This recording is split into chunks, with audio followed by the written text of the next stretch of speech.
Hello. बोला. हा sir, मी गोविंदा तायडे बोलतोय. सकाळी बोलणं झालं होतं ते पेशंटच्या बाबतीत जळगाव. हा बोला.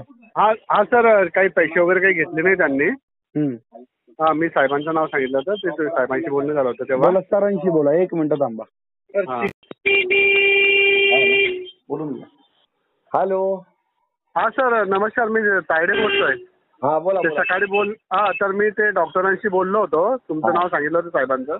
म्हणलं साहेबांकडून आलेलो आहे, असं असं आहे. हा तर म्हणजे ठीक आहे, म्हणजे काय हरकत नाही. हा आता त्यांनी आम्हाला डिस्चार्ज वगैरे दिला, तर मी परत त्यांना एक वेळा विचारलं, म्हणलं काही पेमेंट करायचं आहे का? हा तर बोलले नाही, म्हणे काय हरकत नाही, म्हणे जावा म्हणे ते. झालं ना हा. व्यवस्थित? हो सर, थँक्यू सो मच. हा तुमचं नाव सर, सांगा. खूप माझं नाव गोविंदा तायडे. हा, आणि माझं नाव कोणी सुचवलं होतं तुम्हाला? ते राजेश पारदे म्हणून एक फोर्सला आहे का आपल्या याला, त्यांनी तुमचं नाव सुचवलं होतं. हा हा? आणि बस त्यांनी सांगितलं होतं, राजेश पारदे म्हणून आहे ते. हा बर ठीक. हा, ते पण आले होते हॉस्पिटलला स्वतः. हा, तर ते बोलले की जर त्यांनी हालचाल केली तर मी स्वतः साहेबांशी बोलेल असे बोलले होते. बर, आता ही सगळी मदत जी झाली तुम्हाला, त्यात किती पैसे वाचले आपले?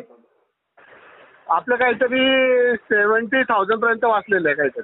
बर, या प्रित्यर्थ आमच्या कुठल्या सहकार्यानी सहयोग्यानी पैसे घेतले तुमच्याकडनं? तुम्हाला काही ब्लॅक? नाही साहेब, 1 रुपया सुद्धा नाही, 1 रुपया सुद्धा नाही. तुम्हाला काही छळ झाला तुमचा? नाही सर, काहीच नाही. समाधानी आहात? तो एकदम समाधानी साहेब. कधी पुढच्या वेळेस आलो ना नाशिकला तर आवर्जून तुम्हाला भेटायला येईल सर. या सर, या. वेलकम. येईल सर. जळगावला आमच्या लोकांना मदत करा.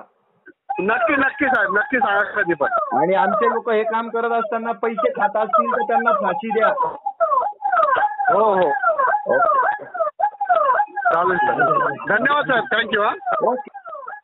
ओके. Thank you sir.